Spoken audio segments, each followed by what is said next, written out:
이제 자기 고향 땅으로 가던 중에 야곱이 드디어 그 형 에서와 만나는 사건이 이제 일어납니다.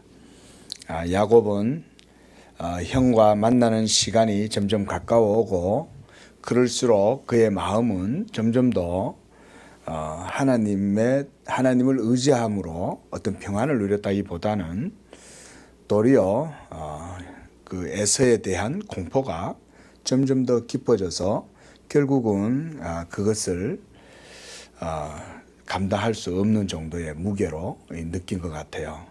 그래서 보니까 1절에 야곱이 눈을 들어 보니 에서가 400명의 장정을 거느리고 오고 있는지라.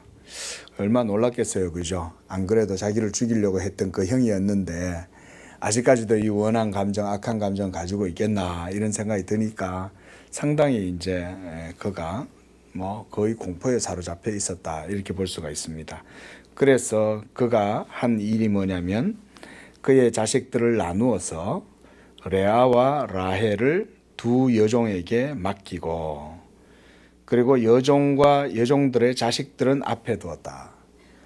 그리고 레아와 그의 자식들은 그 여종과 자식들 그 다음에 두고 그 다음 자기가 제일 사랑하고 아끼는 라헬, 그 라헬은 어디다 두었어요?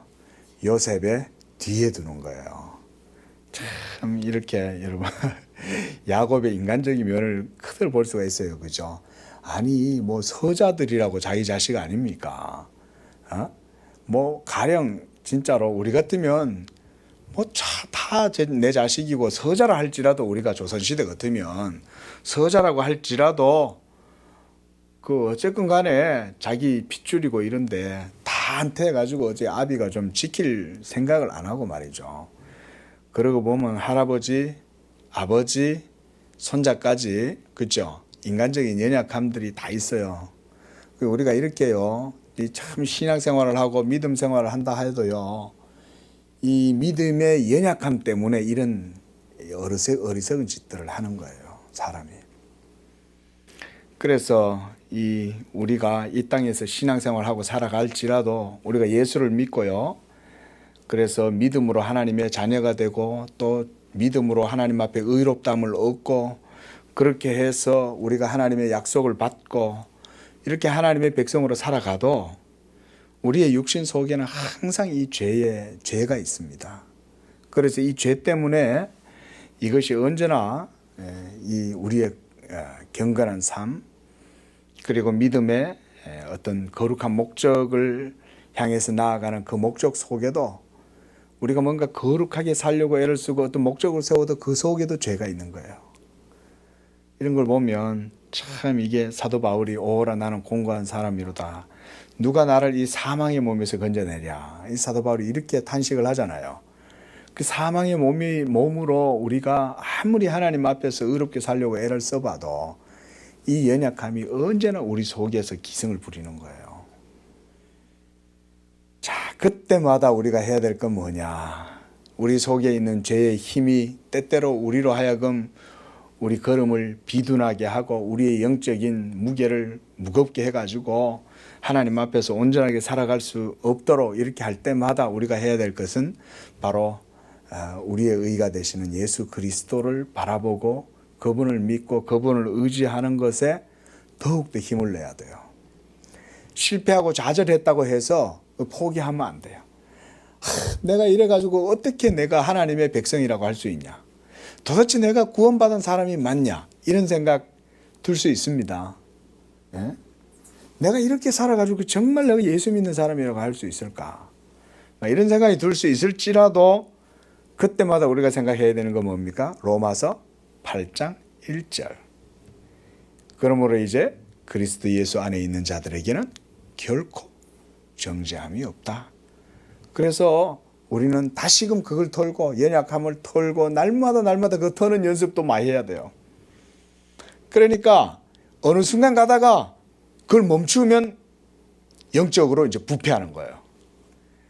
그래서 우리가 기도할 때도 보면 날마다 먼저 무슨 기도합니까? 죄사함의 기도를 하죠. 하나님 앞에. 늘 그 기도하셔야 됩니다, 여러분. 저녁 때 집에서 혼자 기도하고 주무실 때도 하루의 일과를 하나님 앞에서 회개하고 주무시는 게 좋아요. 그리고 아침에 일어났을 때는 하나님 내 연약함을 덮어주시고 붙들어 주셔서 행여나 내 입이 실수하지 않고 내 생각이 범죄하지 않고 내 눈이 범죄하지 않도록 지켜달라고 또 아침에도 기도하고 또 저녁 때 되면 또 털고 이러고 지내야 돼요. 하나님 앞에서 우리가 예배 드릴 때도 늘 그래서 죄사함의 기도를 먼저 한 다음에 성령의 은혜 달라고 이렇게 기도하시는 게 좋아요. 그러니까 여러분 이 야곱의 이런 모습이 바로 야곱인데도 불구하고 하나님이 어때요? 이 야곱을 끝까지 붙들어 주시고 도우시고 함께 하시는 것입니다. 믿으시기 바랍니다. 우리 성도들이 다 야곱이라 그랬잖아요. 우리 성도들이 다 야곱 같은 삶을 사는 거예요. 얼마나 야곱이 계산합니까? 이렇게 하나님이 지금까지 마하나임의 기적도 보여주시고 그죠?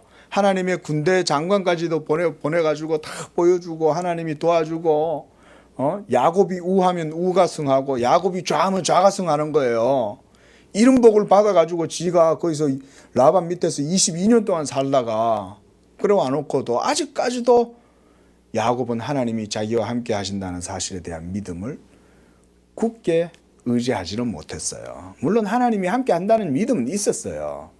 그럼에도 이런 공포가 음습하니까 믿음을 잃고는 그냥 막 자기 가족들, 자식들을 얼마나 자식들이 아빠한테 기분 나빴겠어요. 그죠? 감히 나를 방패막이로 삼아가지고 이 아비가 그랬을 거 아니에요.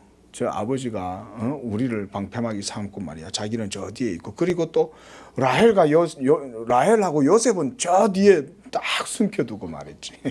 얼마나 기분이 나빴겠어요. 그렇죠? 그 여종들이야. 그 당시에 이제 종들이었으니까 그냥 당시에는 여성들이 또 그렇게 또 그때는 천대받던 시절이었고 하니까 그 중에서도 또 여종이었으니까 아주 그냥 물건처럼 취급되는 그런 시대였겠죠. 그렇다 할지라도 레아하고 그 자식들만큼은 또 좀 해야지. 근데 또 레아하고 자식들도 이렇게 이중방어막을 쳐갖고 이렇게. 자, 여러분. 그러나 우리가요, 이런 족장들, 거룩한 하나님의 언약의 사람들이라 할지라도 이런 실수를 범할 때 이게 또 우리한테 위로가 되는 거예요. 그죠? 여러분들 완벽하게 신앙생활 하실 자신이 있으세요? 예? 예? 우리가요, 이 몸을 가지고 있는 한 안 돼요. 우리가 이 몸을 완전히 떠나서 그리스도의 부활의 신비로운 새 몸을 받기 전에는요, 우리의 거룩한 열정 속에도 죄가 있어요. 예? 우리가 하나님을 향해서 막 열정적으로 뜨겁게 기도하는 것 같아도 그 속에조차도 벌써 죄가 같이 더불어 막 엉켜 있는 거예요. 그래서 칼빈은 이렇게 말했어요. 우리의 거룩한 목적에 그 죄가 항상 뒤섞여 있으며 많은 과오와 부패한 것이 우리에게 슬그머니 들어온다. 칼빈은 이렇게 말했어요. 그러니까 우리가 어떻게 해야 되겠어요? 이럴 때 맨날 그 죄가 우리에게 이렇게 음습해오고 우리 속에서 잘라내면 또 자라고 잘라내면 또 자라고 그죠? 들에 여러분 그 제초 작업을 해보세요. 시골에서 물에 풀을 베면 끝이 없죠? 잡초를 다 없앤 것 같은데 내는데 또 그 자리에 그대로 다시 자라잖아요. 죄는 잡초보다 더 강해요. 안 없어져요. 그러면 어떻게 해야 될까? 그러므로 여기서 경건의 원리를 배울 수 있어요. 나를 의지하는 게 아니라 우리의 의가 되시는 예수 그리스도를 날마다 의지하며 사는 거예요. 그래서 날마다 복음을 들어야 되는 거예요. 그래서 그 의를 예수 믿음으로 그 의를 날마다 내 것으로 삼고 그래서 죄사함의 은혜와 선포를 계속 듣고 이러면서 믿음으로 우리의 부족함과 연약함을 채워나가면서 성화의 길을 걸어가는 것입니다. 그런 게 바로 이 족장들의 결함, 족장들의 연약함이 우리 예수 믿는 성도들에게 주는 교훈이에요. 자, 이제 3절에 보니까 자기는 그들 앞에서 나아가되 몸을 7번 땅에 굽히며 그의 형 에서에게 갔다 그랬습니다. 이제 에서가 거의 다가온 거예요. 그랬더니 야곱이 그 형에게 나아가서 이제는 숨어 있을 수만 없죠. 이제는 맞닥뜨려야 되니까 나아가서 7번 땅에 굽히고 그렇게 해서 형에 대한 이제 존경과 또 이 경배의 표시를 합니다. 이 말은 야곱이 결국은 이 에서에게 있어서 예전과는 다른 그런 모습을 볼 수가 있어요. 그렇죠? 예전에는 형의 것을 빼앗고 자기가 형의 자리를 차지하고 막 이런 생각으로 가득했지만 그래도 22년 동안 타향살이 하면서 이제는 세상 무서운 걸 알게 되는 거예요. 그리고 이 형에게서 형의 이제 자기가 이제 간원자로 이렇게 이제 나아가는 것을 볼 수가 있습니다. 그런데 웬걸 4절에 보니까 에서가 너 이놈 할 줄 알았더니 이 와가지고 자기를 안아주는 거예요. 그러면서 서로 웬일이지? 아마 야곱은 이렇게 조금 이렇게 당황했을 거예요. 전혀 기대하지 않았던 에서의 정말 에서는 그래 따지면은 굉장히 그 야성적인 사람이잖아요. 예? 와일드하고 그러면서 막 성격도 난폭하고 이런 광야에서 막 짐승 잡으면서 사는 사람이지 않습니까? 그 얼마나 그런 사람들이 보면은 와일드하고 그래요, 그죠? 난폭하잖아요, 거칠고. 그런데 에서가 이렇게 와서 그 동생의 목을 이렇게 껴안고 서로 입 맞추고 울었다. 여기서 한번 생각해 보면요, 에서가 400명을 데리고 온 것이 어떤 이유 때문일까? 저는 처음에는 에서가 그래도 자기의 이 위용을 드러내 보이기를 좋아했다고 생각해요. 400명을 데리고 올 정도면 그렇죠. 그 400명이 적습니까? 그것도 하루 만에 오는 길이 아니거든요. 온다는 얘기를 듣고는 그냥 거의 하루길 넘게 그냥 다시 이제 종들의 얘기를 듣고 쫓아온 거죠. 그렇게까지 쫓아올 이유가 없는데, 그래 따지면 에서도 뭔가 처음에는 마음이 좀 달랐을 수도 있겠다 싶어요. 그런데 이런 걸 통해서 보면 결국은 하나님께서 에서의 마음을 움직여 주셨다라고 볼 수밖에 없어요.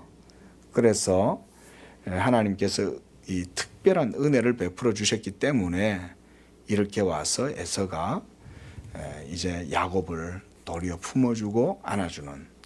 물론 또 그 전에 벌써 야곱이 뭐 여러 가지 이제 방비를 쳐놨죠. 그래서 선물도 주고 뭐 이런 식으로, 그죠? 예.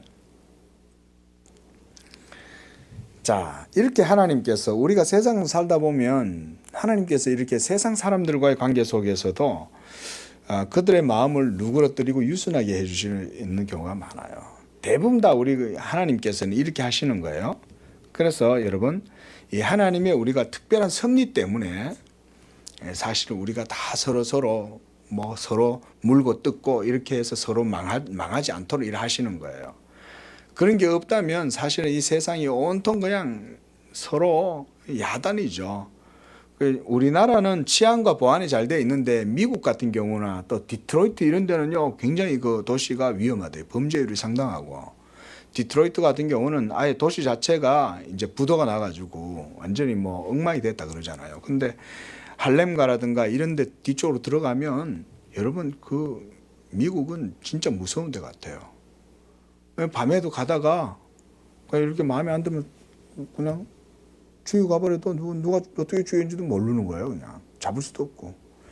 뭐 우리가 이 필리핀 같은 데만 해도 한인들, 우리 한국 사람들 그거 가가지고 괜히 떵떵거리고 살다가 뭐 그냥 살해당하는 사람들도 적지 않아요.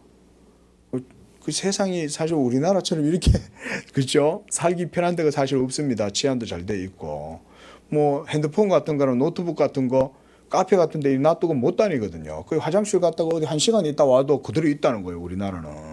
이런 나라가 세상에 없다는 거예요. 이런 나라가. 예? 어제도 말씀드렸다시피 다 하나님 은혜죠. 그게 여러분 우리나라 사람들이 도덕적으로 뭔가 수준이 높아서 그렇다 생각하면 안 돼요. 예? 이미 하나님께서 이 나라에 한번 은혜도 주시고 이래가지고 나라가 이렇게 그래도 건전하게 서 있으니까 그런 거죠. 이 모든 게 다 사실 그런 거거든요. 자, 이제 에서가 이제 야곱과 인사를 나눈 후에 보니까 여인들과 자식들을 보고 묻되 너와 함께한 이들은 누구냐 이러면서 이제 형과 동생의 이제 재회가 이제 이루어집니다. 그래서 그때 야곱이 이렇게 말해요. 하나님이 주의 종에게 은혜로 주신 자식들이니이다. 자, 이런 걸 보면 야곱이 그래도 22년의 세월을 보내면서요, 이 믿음이 들어간 거예요. 예? 지금 야곱은 하나님의 은혜로 이렇게 다 됐습니다. 이거 고백하는 거잖아요. 예? 이런 걸 볼 때 우리 믿음의 사람들의 삶 자체가 그런 것 같아요. 믿음이 연약할 때는 내가 다 하는 것처럼 생각했지만 내 인생을 다 돌아보고 뒤돌아보면 그 모든 것들은 다 하나님이 해 주셨더라. 이런 고백을 하는 거죠. 그렇죠? 그래서 이 야곱이 참 이렇게 형에게 하나님의 은혜로 내가 이런 자식들을 다 얻었나이다. 이렇게 고백을 하고 있습니다. 자, 야곱이 받은 복이 뭐예요? 야곱이 받은 복은 하나님의 언약의 복입니다. 말씀의 복이에요. 뭐 양을 하나님이 많이 낳게 해주셨다. 여러분 이거는요 실제적인 복이 아니에요. 야곱이 돈을 많이 벌었더라. 재산이 많이 늘어났더라. 아내가 4명이나 되더라. 뭐 이런 게 복이 아니란 말이에요. 예?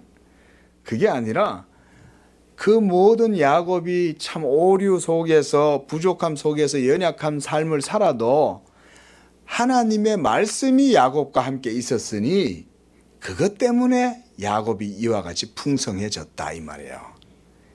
여기서도 우리가 중요한 영적 교훈이 있겠죠. 바로 하나님의 말씀이 함께 하면 그것 때문에 우리가 복을 받는 거예요. 믿음의 복.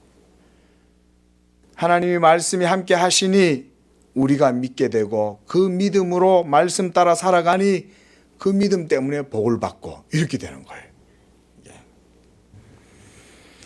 자, 이렇게 해서 이제 서로 인사를 나눕니다. 6절에 보니까 여종들이 그의 자식들과 더불어 나와 절하고 그 다음 레아도 그의 자식들과 더불어 나와 절하고 그 후에 요셉이 라헬과 더불어 절하였다. 이렇게 참 야곱도 대단해요. 그렇죠? 어떻게 이렇게 참 편애도 이런 편애가 있냐. 제일 앞에 있는 애들 먼저 시키고 그 다음 두 번째 레아와 그의 자식들 마지막에 자기는 요셉하고 라헬과 더불어서 이 야곱이 절하는 거예요. 참 요셉이 이렇게 사랑을 벌써 받은 거예요, 여러분. 사실은 요셉보다 더 뛰어난 인물이 누구예요? 우리가 이 야곱의 자손 중에 유다죠, 그죠? 사실 여기서 벌써 사실은 유다가 귀한 인물이란 걸 야곱이 알았더라면 이 유다를 그 앞에다가 안 세웠을 텐데, 예? 이 유다는 이 레아의 자식이잖아요.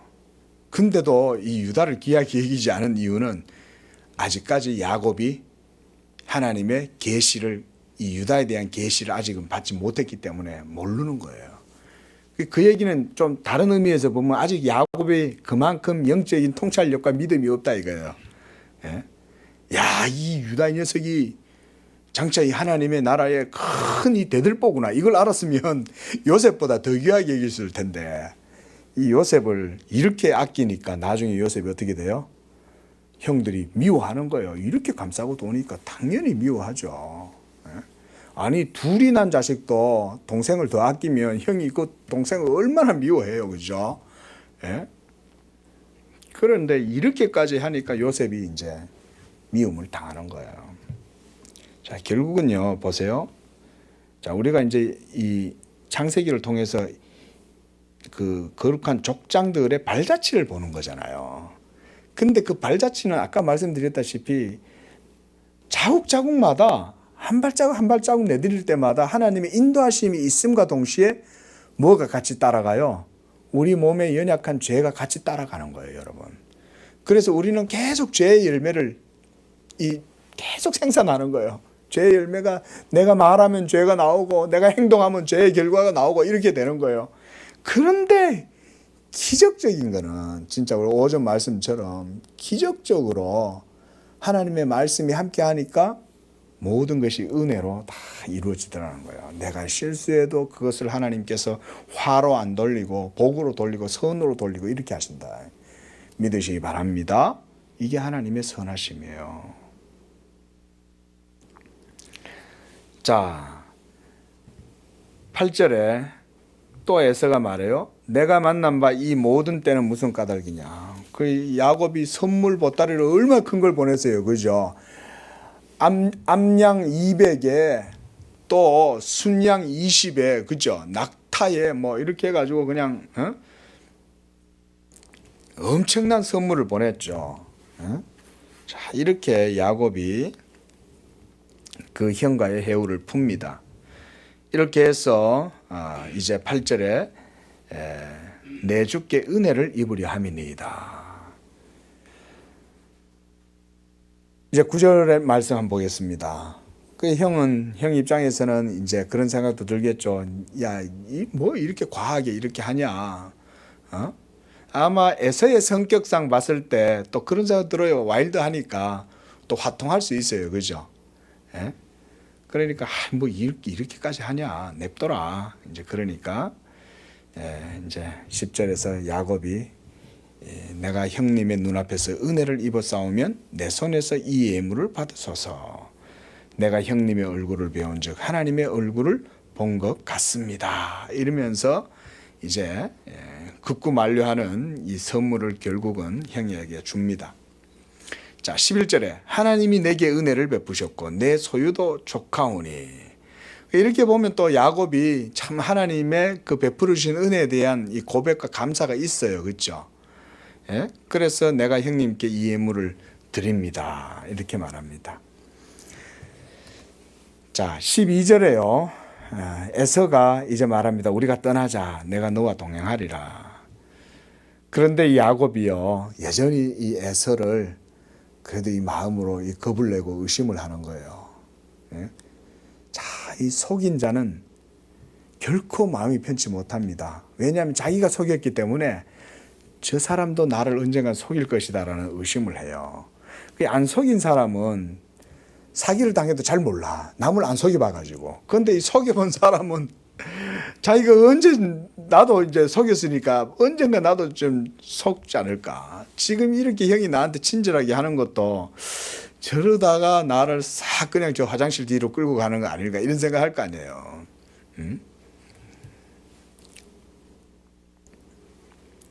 자, 그러면서 이제 형을 먼저 보냅니다.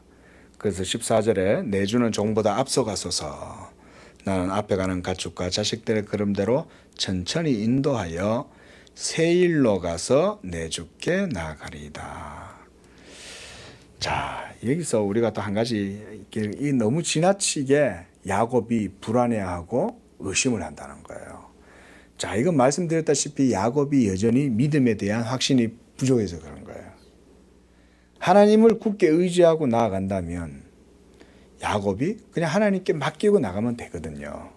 근데 아직 야곱이 거기까지 안 되는 거예요. 그럼에도 불구하고 하나님께서 이 야곱을 가나안 땅, 약속의 땅으로 이제 돌아가라고 말씀하셨고, 그래서 하나님께서 그 모든 길을 지켜주시는 거예요. 그런데 여기에서 야곱의 족적에 또 흠집이 생겨요. 그게 이제 우리가 34장에서 볼 수 있는데, 바로 그 세겜의 아들 하몰의 아들에 의해 가지고 바로 야곱의 딸 디나가 강간을 당합니다. 성폭행을 당하는 거죠. 그게 그 사건이 또 크게 이 야곱의 행적에 또 만약 이렇게 하지 않고 그냥 형 따라갔으면은 그런 일 안 생겼던 거예요. 그런데 괜히 그 세겜에 가가지고 거기서 자리를 잡고 지내다가 디나가 그 마을 여자애들도 구경하러 갔다가, 보통 여자들은 뭐 향품 사러 나가잖아요. 우리가 뭐 사극 같은 데도 보면 여자들이 이렇게 머리에 뒤집어 쓰고 뭐 이렇게 시중에 나가서 뭐 분도 사가 오고 뭐 이러면서 구경 나간단 말이에요. 놀이개도 사고 이런다고. 그 나갔다가 그냥 나쁜 놈 동네 깡패한테 잡힌 거예요. 자, 이렇게 해서 이제 야곱이 16절에 이날에 에서는 세일로 돌아가고 야곱은 숫곳에 이르러 자기를 위해서 집을 짓고 그의 가축을 위하여 우리간을 지었으므로 그곳 이름을 숫곳이다.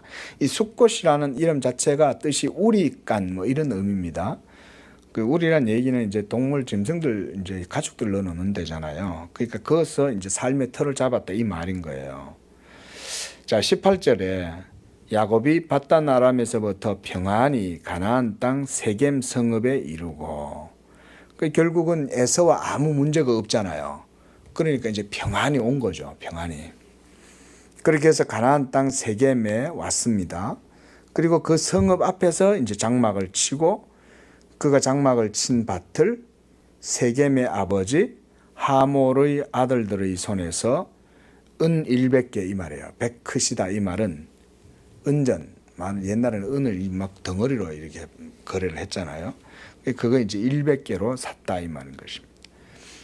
자, 왜냐하면 아직까지 사실은 이 땅은 야곱의 땅이죠. 하나님이 야곱에게 주신 땅이지만 아직까지는 이 야곱에게 이 땅이 전적으로 다 돌려주진 않았어요. 그래서 야곱은 그 땅의 일부를 이제 돈을 주고 정당하게 삽니다. 그런 다음에 이제 거기에서 제단을 쌓고 바로 엘로헤 이스라엘. 이 말은 하나님 이스라엘의 하나님 이 말이에요. 이스라엘은 누구예요? 야곱의 세 이름이잖아요. 그러니까 이것도 이제 이 보면 야곱 하나님의 이름을 불렀다는 얘기는 이건 이제 우리가 거기에서 이제 신앙 고백이다. 우리가 이렇게 창세기 속에서는 많이 볼 수 있죠. 거기서 여호와의 이름을 불렀더라. 이런 말들.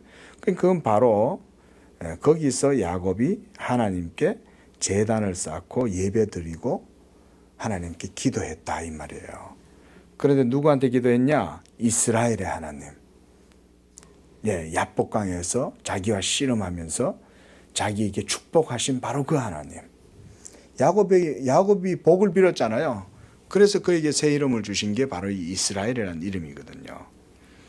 자, 이렇게 하나님이 바로 자신의 하나님이라고 하는 그런 의미에서 제단을 쌓고 거기서 야곱이 이제 자리를 잡았습니다.